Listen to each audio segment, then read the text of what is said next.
Hello everyone. In today's class, we'll start second unit of your VLSI subject.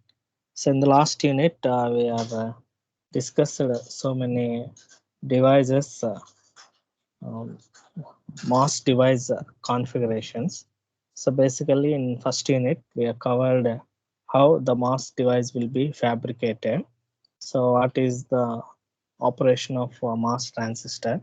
And also how in what way we are designing the MOS devices in different categories. That means we are having a different type of MOS devices, NMOS device and the PMOS device.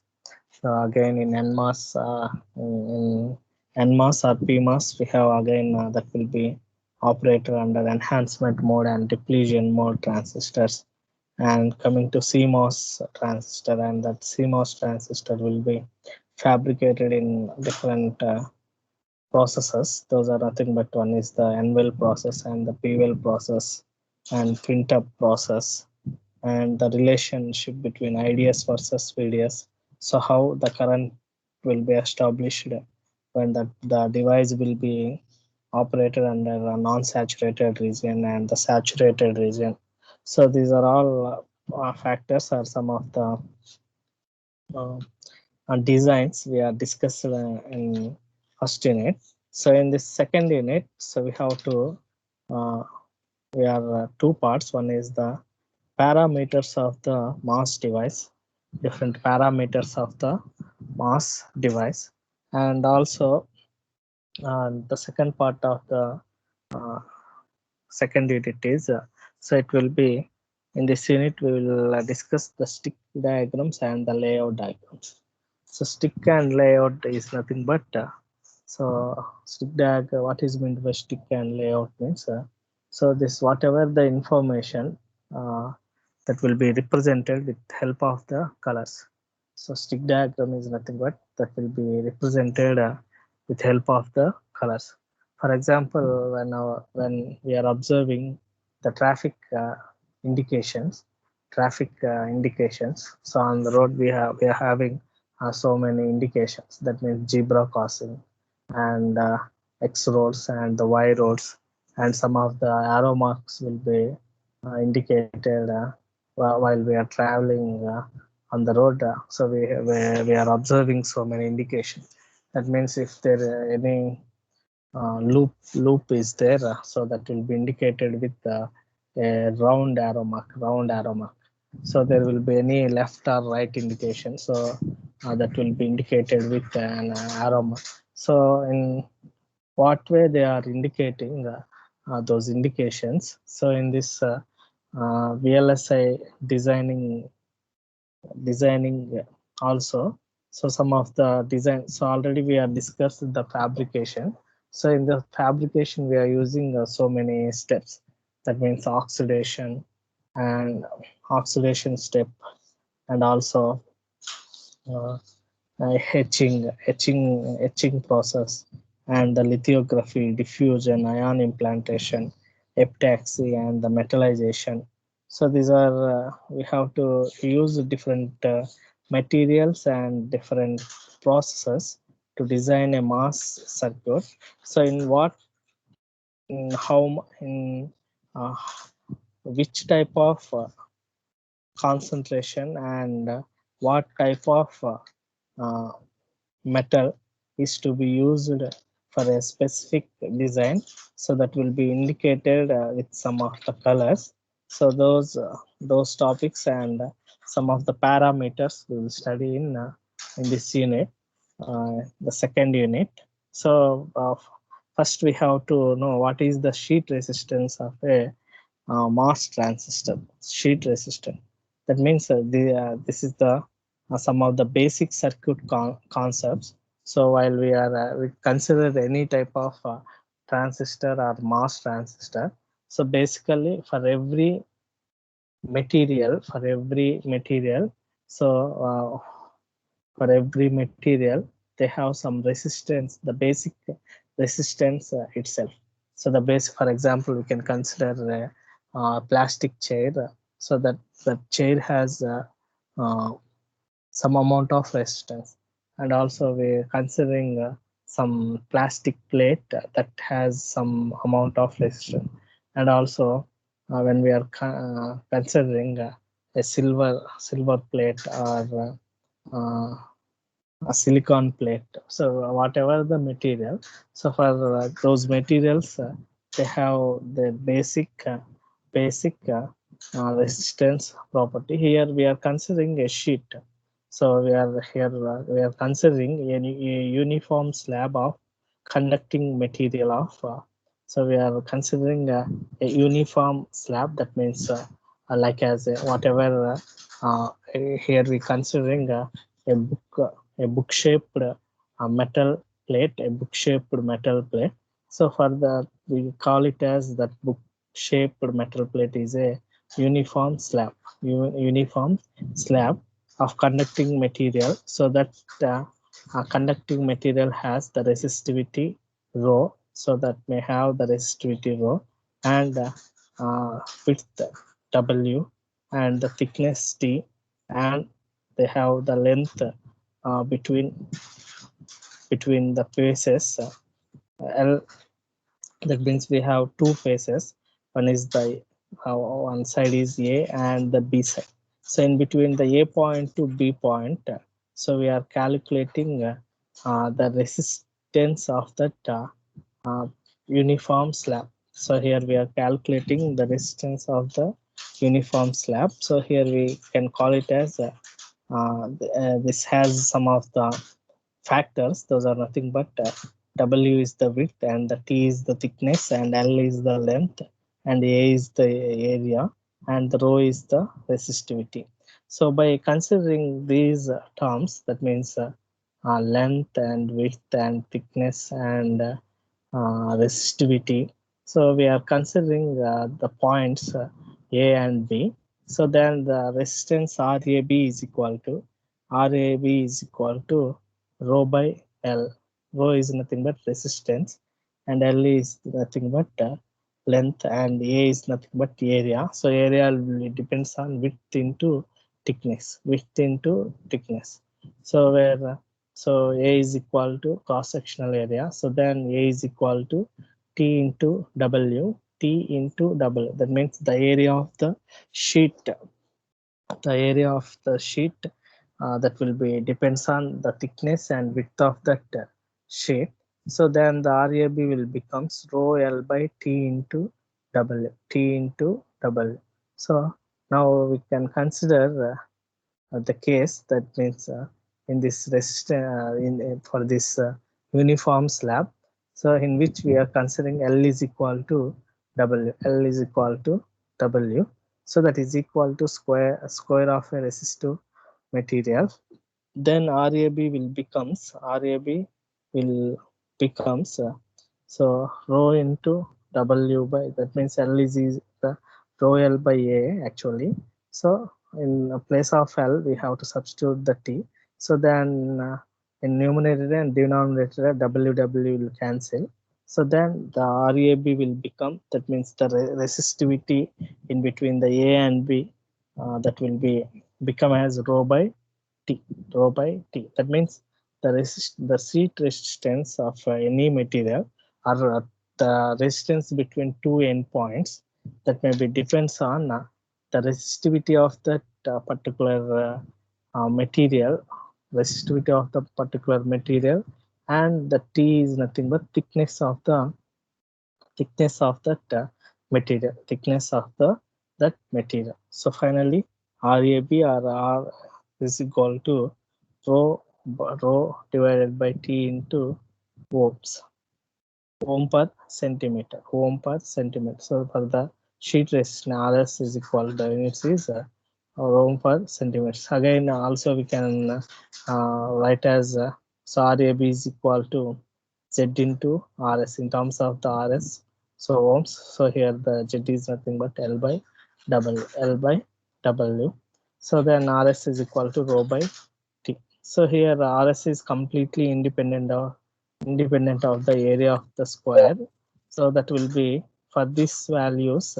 So we can consider for different micrometer technology. That means 1.2 micrometer technology and 2 micrometer technology and 5 micrometer technology. So for every layer, that means so that layer may be a metal, or that layer may be a diffusion, or that layer may be a uh, silicon material, or that layer may be polysilicon, or that layer may be a N mass, or that layer may be a P mass. So whatever the material we are using, so for every material they has some resistive property, So that resistive property will depends on in between 2 points. That means A and B is equal, RAB is equal to rho by T. So the sheet resistance is a measure of resistance.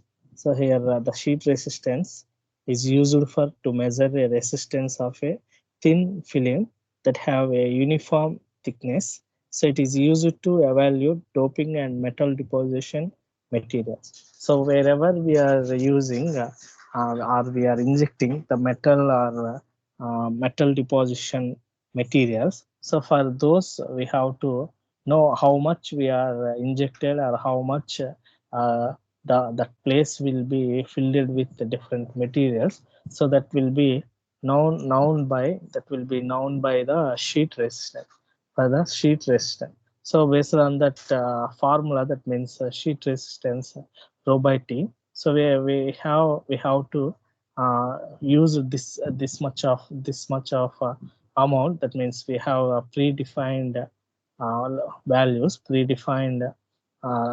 for different micrometer technologies. Those are nothing but if we are whatever the design we are using, so that maybe we have the layer, that is the metal layer.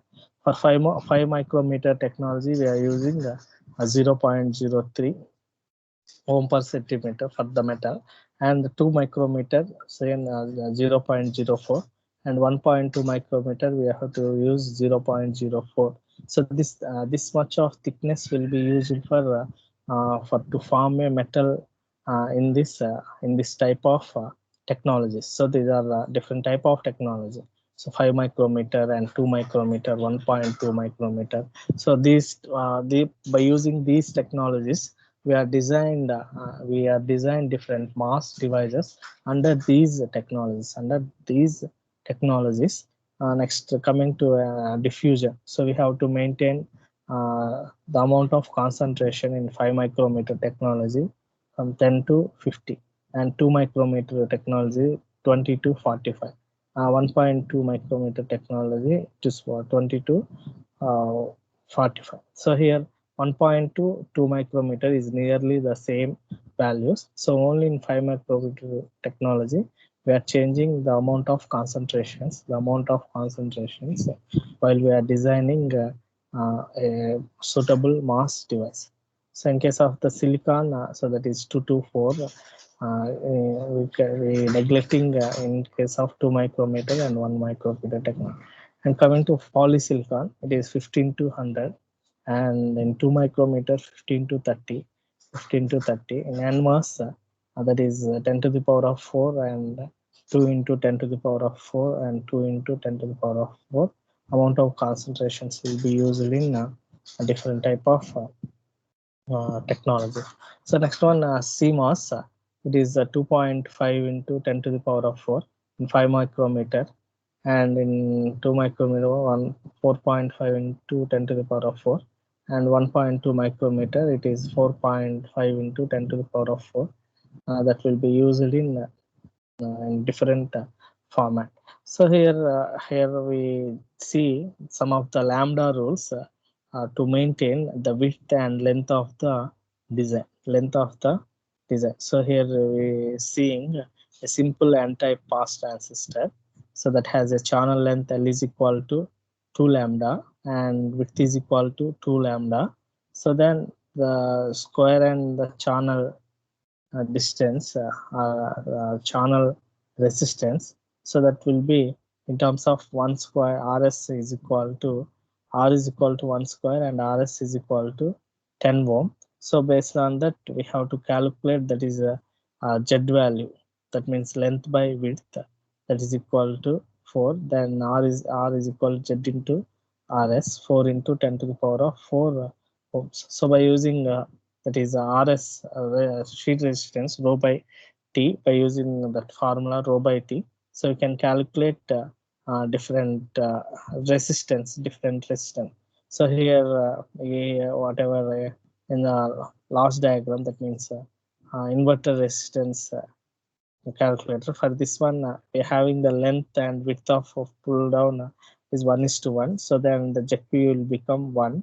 So for this, R is equal to 1, and sheet resistance for P transistor RS is equal to 1 into 2.5K into 25K.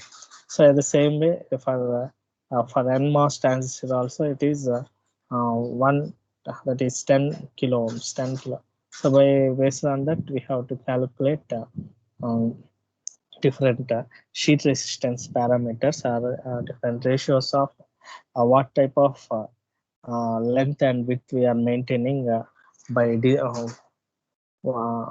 designing the MOS transistors. So next one, MOS device capacitances. Next concept, MOS device concept capacitances. So here the fabrication process that will be combines the conducting layers are apparently separated from the substrate and other layers by the insulating layer that will be leads to the formation of parallel capacitors. So the silicon dioxide is the insulator, knowing its thickness, we can calculate the capacitance. So then the capacitance. So whenever we are developing the MOS devices under fabrication, so we having some of the conducting layers. Conducting layer, that means from source to drain or drain to gate terminal. So in between the one terminal to another terminal, so we have to separate separated that layers, that conducting layers from the substrate and other layers by the insulating layer.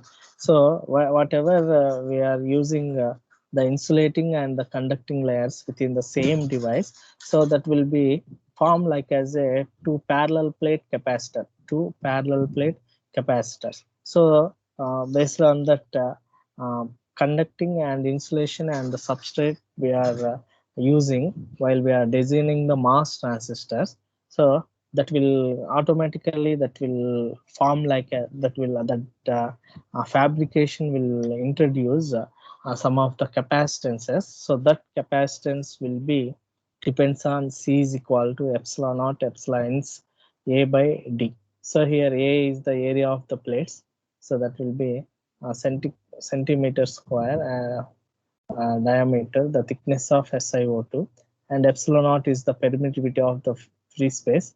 So the value for free space permittivity, that is equal to 8.854 into 10 to the power of minus 14 farad per centimeters, and epsilon is the relative permittivity of the insulator SiO2.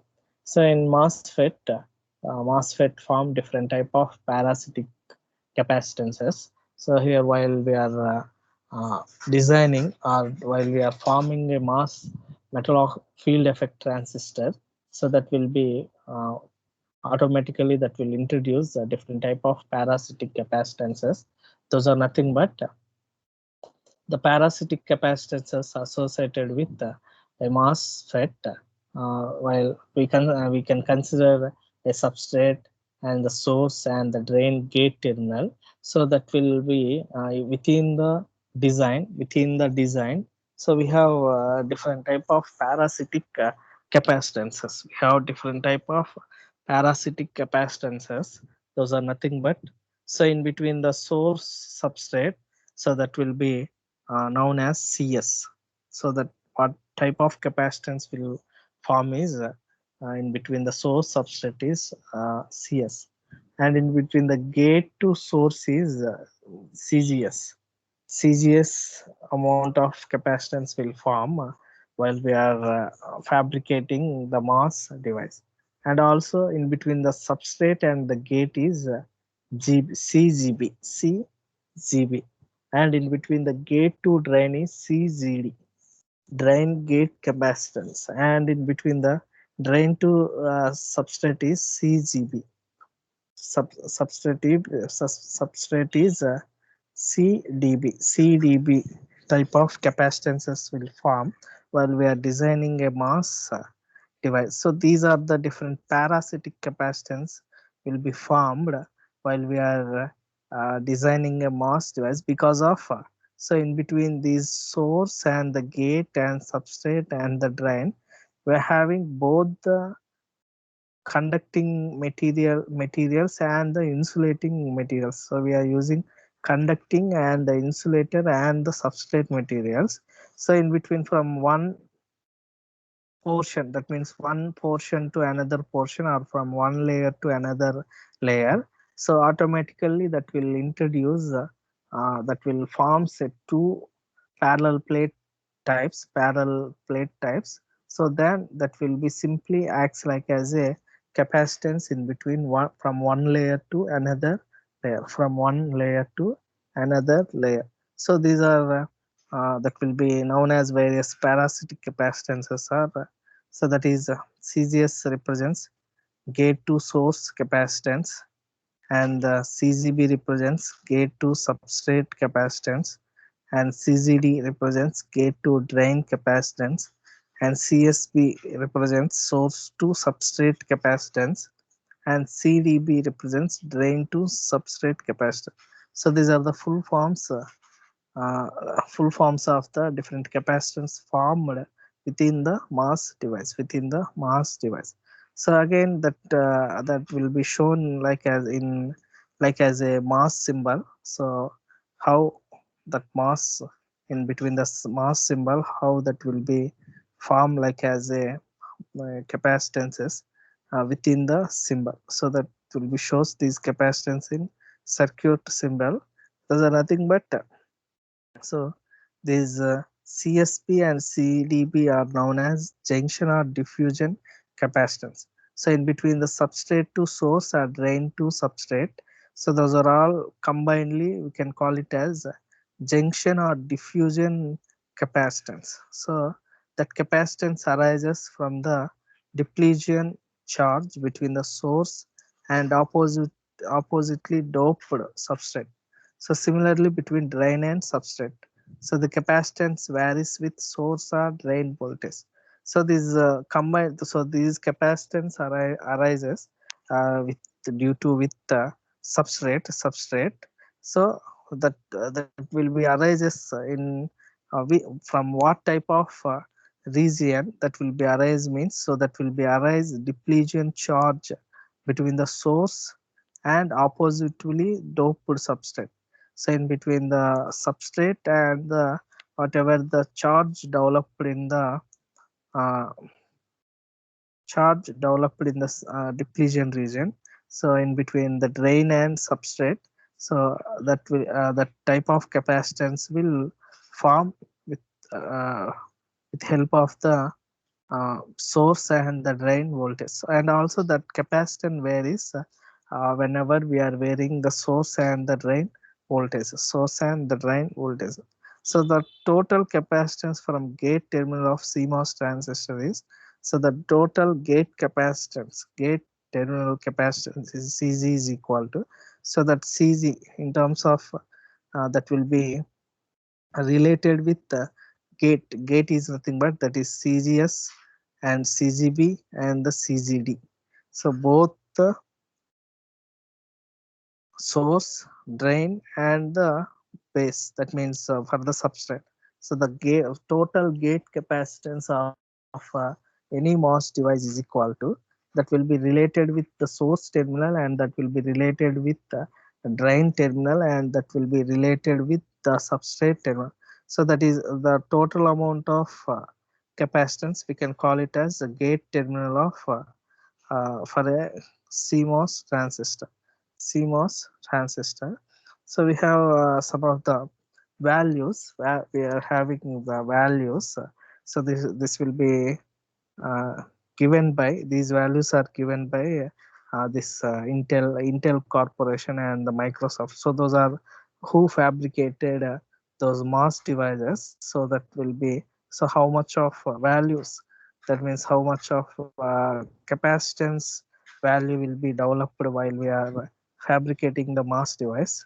So in table 1, so that will be indicate the intrinsic mass gate capacitance, the gate capacitance in three regions, that means in cutoff region and the linear region and saturation. So what type of capacitance will present when the mass device will be operated under cutoff region is, so that CGB, that means gate to substrate capacitance, so that will be C naught, and CGS will be 0, and CGD will be 0, and the total gate capacitance is also C naught.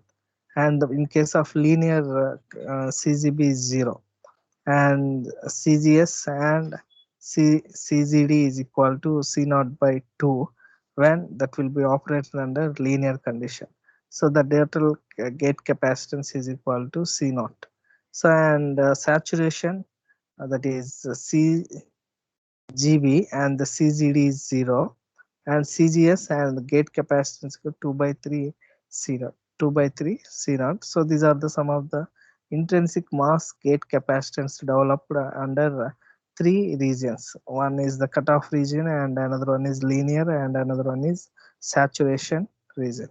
So next one, the typical area capacitance values for different MOS transistors is, those are nothing but, so these are nothing we can indicated these values in standard unit of capacitance. So the standard unit of capacitance is indicated with delta Cg, so that will be a square root of gate capacitance, that is equal to. So here also we have different values, and these values will be indicated in picofarads into 10 to the power of minus 4 by micrometer square per micrometer square.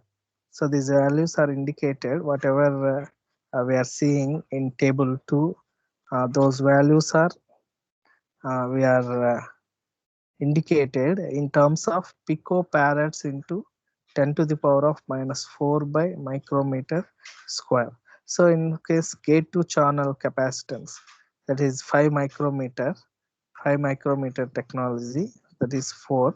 So in terms of 1.0, 1.50. Next Rbit 2 micrometer, that is 8 into 1.0. So these are the different values we have to use in between the different layers, that is gate to channel and diffusion layer, polysilicon to substrate, or metal 1 to substrate, metal 2 to substrate, or metal 2 to metal 1, metal 1 to polysilicon. So this amount of capacitance will be developed from one layer to another layer. So next one standard capacitance, standard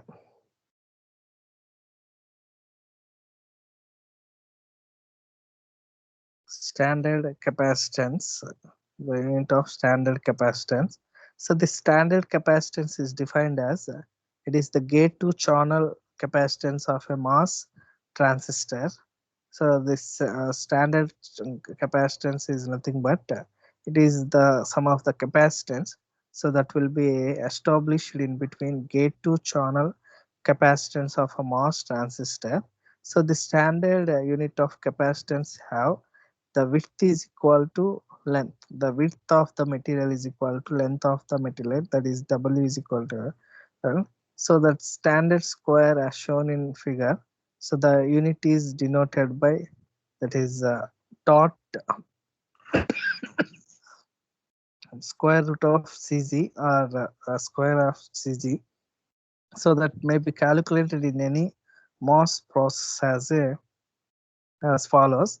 So for micrometer MOS circuits, so for area standard square is equal to for 5 micrometer, that is 5 into 5, that is 25 meter square, and the capacitance value is equal to 4 into 10 to the power of minus 4 picofarad per meter square. And so if you are giving any problem in your examination, so that area and the capacitance value will be, so that in the problem itself they are giving, So whenever that will be a 5 micrometer square, so we have to multiply the area and the standard square, that is equal to 5 into 5.